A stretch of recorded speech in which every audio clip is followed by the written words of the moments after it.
আজকের রেসিপি আসলাম butter chicken. আমাদের এখানে যেমন দাদা বৌদির বিরিয়ানি বিখ্যাত, সেরকম পুরানো দিল্লির জামা মসজিদের কাছে আসলাম বাটার চিকেনও সেরকমই ফেমাস। আর এটা ভীষণই টেস্টি একটা রেসিপি। ওখানে যারা থাকেন তারা এই চিকেন রেসিপির সঙ্গে ভীষণই পরিচিত। তো এই রেসিপির জন্য আমি প্রথমে কি করব, 750 গ্রাম মাংসকে ধুয়ে পানি ঝরিয়ে নিয়ে একটা মিক্সিং বোলে নিয়ে নিলাম। তারপর তাতে দিলাম 1.5 চামচ নুন। নুনটা দেওয়ার পর 1 চামচ লঙ্কা গুঁড়ো দিয়েছি, সামান্য একটু হলুদ গুঁড়ো দিয়েছি, আর দিলাম একটা লেবু। ছোটো সাইজের লেবু তাই গোটা দিয়েছি, বড় সাইজের হলে আধখানা দিতাম।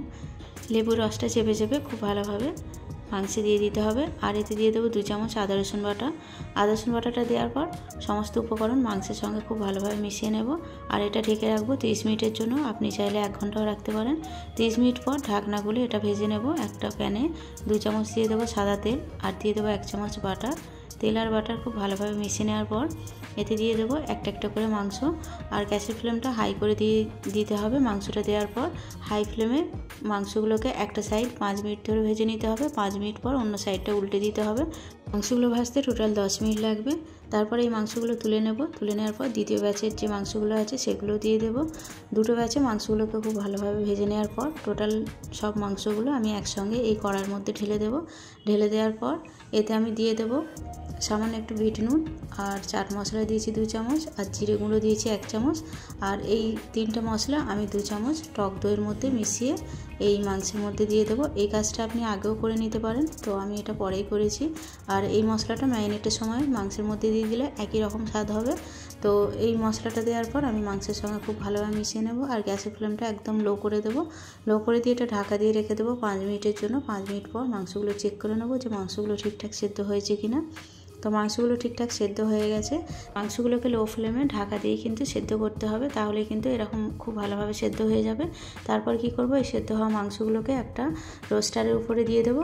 দিয়ে গ্যাসের ফ্লেমটা একটু বাড়িয়ে দিয়ে হালকা একটু পুড়িয়ে নেব, মানে ওপরটা হালকা একটু পোড়া পোড়া হয়ে যাবে সেরকম তৈরি করে নেব। কারণ আসলাম বাটার চিকেন কিন্তু এইভাবেই তৈরি হয়। একেবারে রেস্টুরেন্টের মতো স্বাদ পেতে গেলে কিন্তু মাংসগুলোকে পুড়িয়েই নিতে হবে, কারণ না পোড়ালে কিন্তু এর যে আসল স্বাদটা আছে, মানে আসলাম বাটার চিকেনের যে আসল ফ্লেভারটা আছে সেটা আসবে না। তো আমি মাংসগুলোকে দুটো ব্যাচে এই শিকের মানে এই রোস্টারের সাহায্যে আমি একটু পুড়িয়ে নেব। আপনাদের কাছে রোস্টার না থাকলে শিকের সাহায্যে পুড়িয়ে নিতে পারেন। তো দুটো ব্যাচে আমি মাংসগুলোকে সব পুড়িয়ে নিলাম। তারপর আমি কি করব, একটা মিক্সিং বোল নেব। ওই মিক্সিং বোলে আমি একটা চাটনির মতো তৈরি করে নেব। তো প্রথমে আমি কি করব, ওই বোলে দিয়ে দেবো 1/2 কাপের মতো টক দই, আর দিয়ে দেবো গ্রিন চাটনি। তো এতে পুদিনা, কাঁচা লঙ্কা আর ধনেপাতাকে একসঙ্গে বেটে এই চাটনিটা তৈরি করেছি। 4 চামচ দিয়ে দিলাম। দিয়ে দেওয়ার পর এতে দিয়ে দেবো সামান্য একটু চাট মশলা 1/2 চামচের মতো।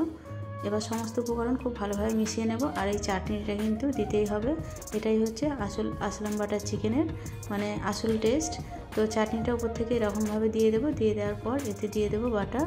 আমি 4 চামচ বাটারকে গলিয়ে দিয়েছি একটা ছোট্ট প্যানের সাহায্যে। তো ওপর থেকে দিয়ে দেওয়ার পর এই মাংসটা কিন্তু রেডি হয়ে গেছে, মানে আসলাম বাটার চিকেন আমার রেডি হয়ে গেছে।